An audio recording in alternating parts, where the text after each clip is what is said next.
Hello student, welcome to Nivaan math academy. आज का हमारे पास एक न्यू टॉपिक है डिस्क्रीट टोपोलॉजी। क्लियर बेटा? सबसे पहले हम समझेंगे what is the definition of discrete topology, then उसके फिर प्रूफ पर चलेंगे और ये भी साथ में देखेंगे कि किस टोपोलॉजी को, किस कलेक्शन को हमने डिस्क्रीट का नाम दिया है। क्लियर? तो उससे पहले हम थोड़ी सी चीज़ें समझ लेते हैं। छोटा सा बेसिक है कि अगर x मेरे पास कोई भी एक नॉन एम्प्टी सेट है, अब तक हम यही करके आ रहे हैं डेफिनेशन ऑफ टोपोलॉजी, ठीक है, कि अगर x मेरे पास कोई भी नॉन एम्प्टी सेट है तो इस नॉन एम्प्टी सेट के मैं सबसेट बनाऊंगी। फिर सबसेट बनाने के बाद मैं कोई कलेक्शन लेती हूँ टाउ। अगर ये कलेक्शन 3 कंडीशन को सेटिस्फाई कर देता है तो उस कलेक्शन को मैं बोल देती हूँ टोपोलॉजी। तो बेटा यहाँ पे मेरे पास डिस्क्रीट टोपोलॉजी है, तो ऑब्वियसली यही प्रोसीजर होगा कि एक नॉन एम्प्टी सेट होगा, उसके कोई सबसेट होंगे, उनमें से कलेक्शन लिया और उसने टोपोलॉजी बना दी। और यहाँ पे ऐसा कौन सा कलेक्शन लिया जो कि टोपोलॉजी बन गया और उस टोपोलॉजी को हमने नाम दिया डिस्क्रीट टोपोलॉजी। क्यों? जैसे कि हम किसी फैमिली में रहते हैं तो फैमिली में जितने भी मेंबर्स होते हैं उनका नाम होता है और उन्हीं के नाम से हम उनको जानते हैं। क्लियर बेटा? तो उसी तरीके से टोपोलॉजी की हमारे पास जितनी भी फैमिली है उसमें से हम कौन कौन सा पर्टिकुलर कलेक्शन उठा रहे हैं और उन पर्टिकुलर कलेक्शन का हमने नाम दिया है। जैसे कि हमने अपनी इससे लास्ट वीडियो में किया था कि अगर मैं सिर्फ फाई और एक्स सिर्फ ये कलेक्शन उठाती हूँ तो इस कलेक्शन का हमने नाम दे दिया था इनडिस्क्रीट टोपोलॉजी। क्लियर? तो यहाँ पे भी मैं ऐसा कौन सा कलेक्शन उठाऊंगी जिसको मैंने नाम दे दिया डिस्क्रीट टोपोलॉजी और ऑलरेडी वो टोपोलॉजी बनेगा। क्लियर? सिमिलरली जो आप इन आगे हम वीडियोस करेंगे उसमें भी इसी तरीके से होगा। क्लियर? तो यहाँ पे हम बात करने वाले हैं सिर्फ डिस्क्रीट टोपोलॉजी की। ओके बेटा, अब देखते हैं इसकी डेफिनेशन क्या है, फिर उसी से हम इसको आगे अपना कंटिन्यू करेंगे। Let X be any non empty set, वही चीज़ नॉन एम्प्टी सेट हमने यहाँ पे कंसीडर किया।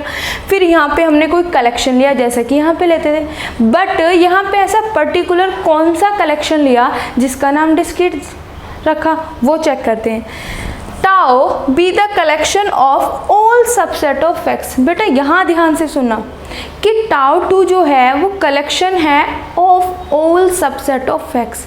यहाँ पे क्या कर रहे थे, एक्स के सबसेट में से कोई कलेक्शन उठा रहे थे, बट यहाँ पे क्या करना है, एक्स के जितने भी सबसेट होंगे सभी को उठा लेना है और सबको उठा के एक कलेक्शन बना लेना जिसको हम बोल रहे हैं यहाँ पे टाउ टू। यही टाउ टू टोपोलॉजी होगा फॉर एक्स के लिए और इसी टोपोलॉजी को हम बोलेंगे डिस्क्रीट टोपोलॉजी। एंड आगे पेयर लिखा हुआ है दिस, ये हमने पढ़ा था कि इस तरीके का अगर पेयर होता है तो इसको बोलते हैं हम टोपोलॉजिकल स्पेस, बट यहाँ पे हम बोल रहे हैं दिस। तो ये तो tau two means discrete topology. जैसे ही डिस्क्रीट टोपोलॉजी हुआ तो ये पेयर क्या हुआ मेरे पास, डिस्क्रीट टोपोलॉजिकल स्पेस। क्लियर बेटा? यहाँ तक डेफिनेशन हमारी क्लियर हो गई है। क्लियर बेटा? तो यहाँ से हमें एक चीज़ समझ आ गई कि अब तक जो हम सबसेट का कलेक्शन ले रहे थे, यहाँ पे हमने जितने भी सबसेट बनेंगे सभी का कलेक्शन लेना है। ठीक है? उनमें से कोई चूज़ नहीं करना, जितने हैं उतने ही लेने हैं और उन्हीं के कलेक्शन अगर वो टोपोलॉजी बना देता है एक्स के लिए तो वो हमारे पास डिस्क्रीट टोपोलॉजी कहलाएगा। ठीक है? अब देखते हैं यहाँ पे एक एग्जांपल की हेल्प से जो कि हमारे पास प्रूफ में भी बहुत ज़्यादा यूज़ होगा, वो चेक करते हैं। एक्स है मेरे पास, मैंने इसमें 2 मेंबर ले लिए। अगर मैं इसके सबसेट बनाऊँ तो क्या होगा मेरे पास, सबसेट क्या होंगे बेटा, सबसे पहले बनता है एम्प्टी, उसके बाद आता है बेटा सिंगलटन, फिर अब मैं इन दोनों का लूँगी, उसको एक्स लिख सकती हूँ तो यहाँ पे आएगा लास्ट में एक्स। और यहाँ पे आप कितने कोई भी नॉन एम्प्टी सेट उठा लो, 3 का उठा लो, 4 का उठा लो, 5 का उठा लो, उनके जब भी आप सबसेट बनाओगे तो उसमें हमेशा 5 और एक्स वाली चीज़ प्रेजेंट होती है कि एम्प्टी सेट ऑलरेडी प्रेजेंट होता है और जो हमारे पास एक्स होता है पूरा का पूरा सेट भी हमेशा प्रेजेंट होता है। क्लियर? अब टाउ टू जो यहाँ पे हम कलेक्शन ले रहे हैं जिसको हम बोल रहे हैं डिस्क्रीट टोपोलॉजी, ठीक है।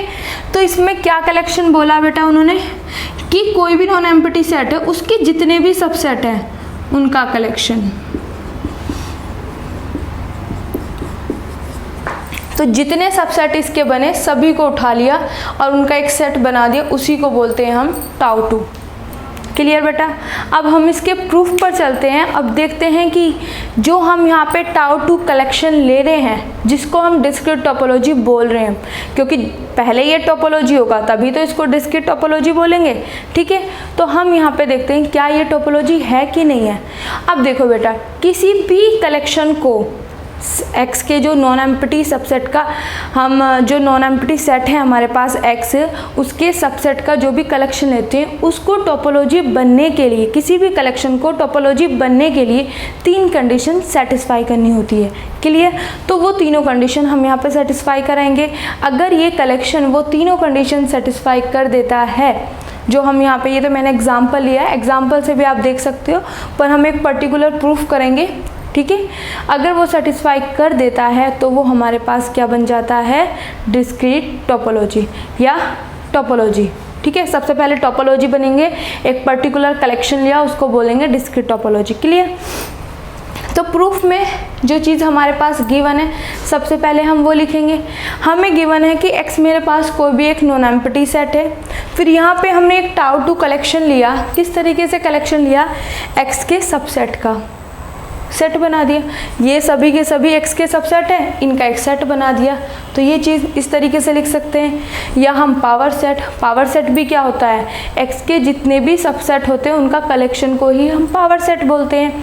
या हम थर्ड वे में हम किस तरीके से कह सकते हैं कि the set of all subset of x, जितने भी सबसेट हैं उनका हमने एक सेट बना दिया।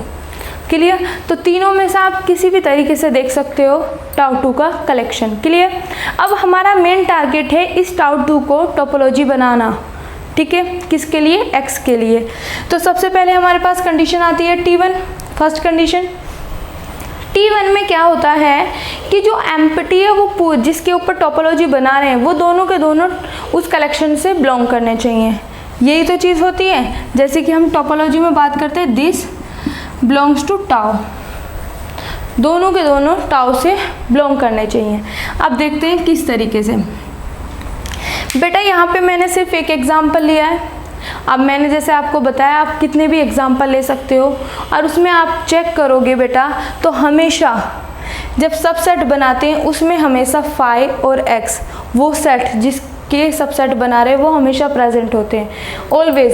ऐसा कोई है ही नहीं कि कोई नॉन एम्प्टी सेट लिया उसके सबसेट बनाए और उसमें हमारे पास एम्प्टी सेट और वो पूरा का पूरा ना हो, क्योंकि सबसेट जब भी हम बनाते हैं ये रूल होता है कि एम्प्टी और वो पूरा का पूरा वहाँ पे आता है। क्लियर बेटा? तो सिंपल सी चीज़ है।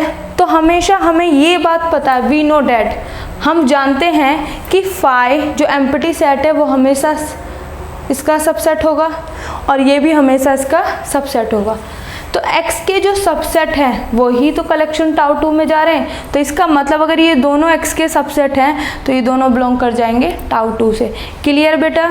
हम जानते हैं with the help of example भी मैंने बता दिया कि आप कोई भी एग्जाम्पल उठाओ हमेशा एम्प्टी और वो सेट हमेशा उसके सबसेट के कलेक्शन में आएंगे या सबसेट होते हैं। ठीक है, और यहीं से एक चीज़ हम लेते हैं हमेशा कि हर सेट अपने आप में कंटेन करता है, वो यहीं से आया कि सबसेट होगा, सबसेट होता है ना, जैसे यहाँ पे x सबसेट हो गया x का, तो वही चीज़ है। क्लियर बेटा? तो यहाँ से x के जो सबसेट होंगे वो कहाँ पे जा रहा है कलेक्शन, टाउ टू में, क्योंकि टाउ टू में सिर्फ वही मेंबर जाएंगे जो x के सबसेट होंगे। जैसे ही x के सबसेट बने टाउ टू में इनकी एंट्री होगी। तो फर्स्ट कंडीशन हमारे पास सेटिस्फाई होगी। अब हम देखते हैं अपनी सेकंड कंडीशन। और सेकंड कंडीशन में हम क्या करते थे कि जो हमने कलेक्शन यहाँ पे लिया है ये वाला, ये तो मैंने एग्जांपल से समझा रही हूँ, यहाँ पे भी आप पूरी कंडीशन सेटिस्फाई करोगे तो ये टोपोलॉजी बनेगा। तो यहाँ पे देखो जो भी हमने यहाँ पे कलेक्शन लिया है उसमें से कोई आर्बिट्रेरी मेंबर उठाते हैं। ठीक है, आर्बिट्रेरी मेंबर का कलेक्शन लेते हैं, फिर जो आर्बिट्रेरी मेंबर हमने उठाए उनकी जो यूनियन है वो भी उस कलेक्शन से बिलोंग करनी चाहिए, तो सेकंड कंडीशन सेटिस्फाई हो जाती है। सिमिलरली हम करेंगे टाउ टू के ही तो मेंबर उठाते हैं, तो यहाँ पे सेकंड कंडीशन, ठीक है। अब यहाँ से जो ये मेंबर उठाते हैं हम टाउ 2 के ही तो उठाते हैं, ठीक है। टाउ 2 के ही मेंबर का कोई, हम जो मेंबर्स हैं उनका एक कलेक्शन लेते हैं। तो टाउ 2 के मेंबर्स का मैंने एक कलेक्शन ले लिया और मेरा मेन टारगेट है इन कलेक्शन की जो यूनियन है वो भी टाउ 2 से बिलोंग करनी चाहिए। क्लियर। अब ये हमें पता है कि ये टाउ 2 से उठाया।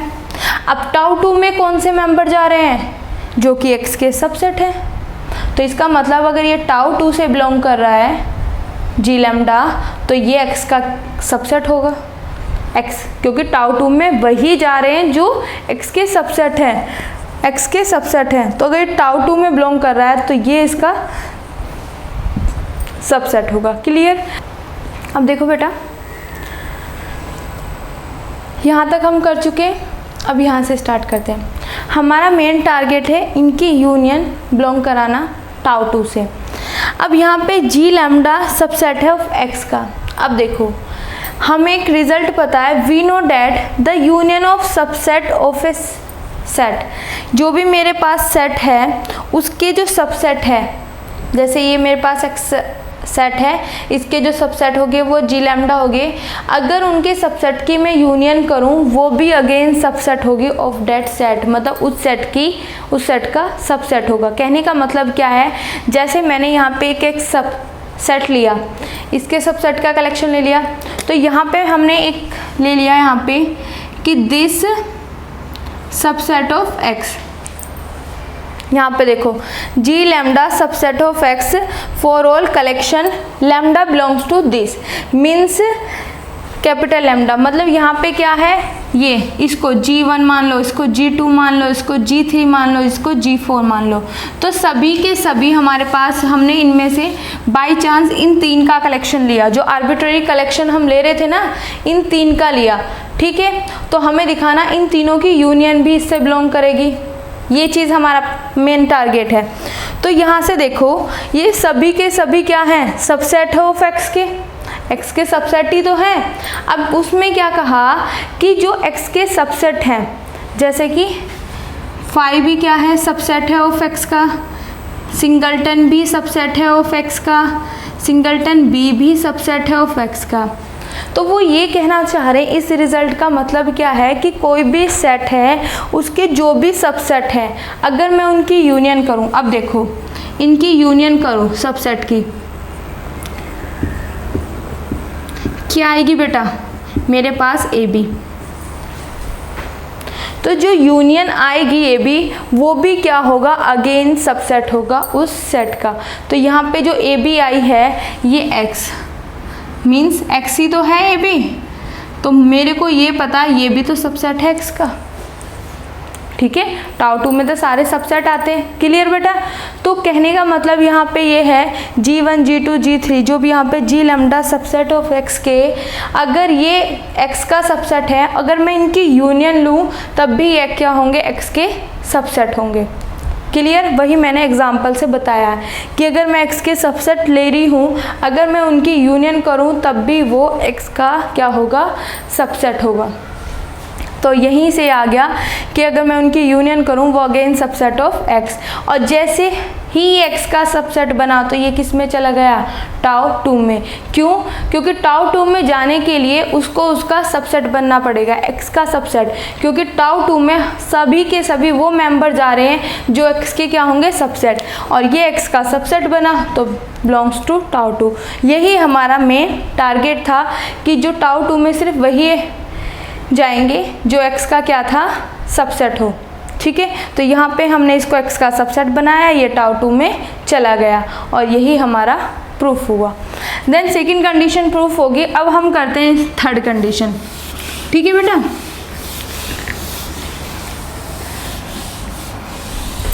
अब थर्ड कंडीशन में हमारे पास क्या होता है बेटा, वो देखते हैं, ठीक है। थर्ड कंडीशन हम उसमें क्या करते हैं, जो भी हमारे पास कलेक्शन है उसमें से कोई 2 मेंबर उठाएं, उनकी अगर वो 2 मेंबर उठा रहे हैं उनकी इंटरसेक्शन भी उससे बिलोंग करनी चाहिए। तो मैं यहाँ से ले लेती हूँ G1 एंड G2 बिलोंग कर रहे हैं टाउ 2 से, ठीक है। अब मुझे प्रूफ क्या करना है बेटा, टू प्रूव डैट दोनों की इंटरसेक्शन बिलोंग करेगी टाउ 2 से। हमारे थर्ड कंडीशन यही होती है कि दो उठाएं, उसके कोई भी दो मेंबर उठाओ और उनके इंटरसेक्शन भी उससे बिलोंग करा दो, तो थर्ड कंडीशन सेटिस्फाई हो जाएगी। अब मुझे इनके इंटरसेक्शन टाउ 2 से बिलोंग कराना है, ये मेरा मेन टारगेट है। अगर मैं ये प्रूफ कर दूं, क्योंकि टाउ 2 में क्या जा रहे हैं, एक्स के सबसेट, अगर यहाँ से मैं ये प्रूफ कर दूं कि दिस सबसेट है एक्स का, तो मेरा काम हो जाएगा। क्लियर? अब देखो कैसे करते हैं। सिंस G1 किससे बिलोंग कर रहा है बेटा, टाउ 2 से, एंड G2 भी किससे बिलोंग कर रहा है मेरे पास, टाउ 2 से। अगर ये टाउ 2 से बिलोंग कर रहे हैं तो मीन्स टाउ 2 में तो वही मेंबर जाते हैं जो एक्स के सबसेट होते हैं, तो अगर टाउ 2 में है तो मीन्स ये एक्स का क्या होगा, सबसेट। एंड सिमिलरली G2 भी क्या होगा, एक्स का सबसेट। अब देखो ये भी x का सबसेट, वो भी x का सबसेट, तो इसका मतलब इन दोनों की इंटरसेक्शन जब मैं लूँगी वो भी x का सबसेट आएगा। कैसे?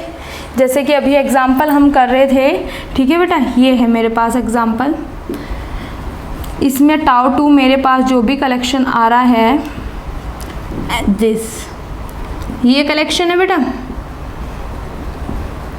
अब इसके मैंने ये दो मेंबर उठा लिए, दोनों के दोनों सबसेट किसके हैं, एक्स के। देखो ए भी है सबसेट एक्स का एंड बी भी है सबसेट एक्स का। अब ए इंटरसेक्शन बी करो, ए इंटरसेक्शन बी, देखो क्या आएगा, दोनों में कुछ कॉमन नहीं है तो इसकी वैल्यू आएगी एम्प्टी। एम्प्टी सबसेट है एक्स का, यस। तो वही चीज़ यहाँ से बोली गई। With the help of example भी बेटा मैं आपको समझा रही हूँ, जो कोई कन्फ्यूज़न ना रहे। आप कोई भी दो मेंबर उठाओ, उनकी इंटरसेक्शन हमें उससे बिलोंग करानी है, ठीक है। तो हमारा मेन टारगेट है कि ये इससे बिलोंग कर रहा है, ये तभी पॉसिबल है, मतलब टाउ 2 में जा रहा है तो G1 सबसेट होगा x का, G2 सबसेट होगा x का। अगर G1 भी x का सबसेट है, G2 भी x का सबसेट है, तो उनकी इंटरसेक्शन भी क्या होगी, x का सबसेट होगी। क्लियर? और जैसे ही इनकी इंटरसेक्शन x का सबसेट बनी तो ये किससे बिलोंग कर जाएगी बेटा, टाउ 2 से। और यही हमारे पास मेन टारगेट था। क्यों टाउ 2 से क्यों बिलोंग की, क्योंकि टाउ 2 में वही एलिमेंट जा रहे हैं, वही एलिमेंट मेंबर्स जा सकते हैं जो x के क्या होंगे, सबसेट। जैसे ही x का सबसेट बना ये टाउ 2 में एंट्री कर गया, तो यहाँ से हमारे पास थर्ड कंडीशन सेटिस्फाई होगी। तो इसका मतलब है कि जो ये हमने टाउ 2 जो कलेक्शन लिया था x के सभी सबसेट का, वो हमारे पास टोपोलॉजी बन गया। और जैसे ही ये टोपोलॉजी बना तो इस पर्टिकुलर कलेक्शन को हम बोलेंगे डिस्क्रीट, और ये टोपोलॉजी है तो डिस्क्रीट टोपोलॉजी, और इस पेयर को हम बोलेंगे डिस्क्रीट टोपोलॉजिकल स्पेस। क्लियर बेटा? आई होप आज का लेक्चर आपको अच्छे से समझ आया होगा। आज के लिए थैंक यू सो मच बेटा।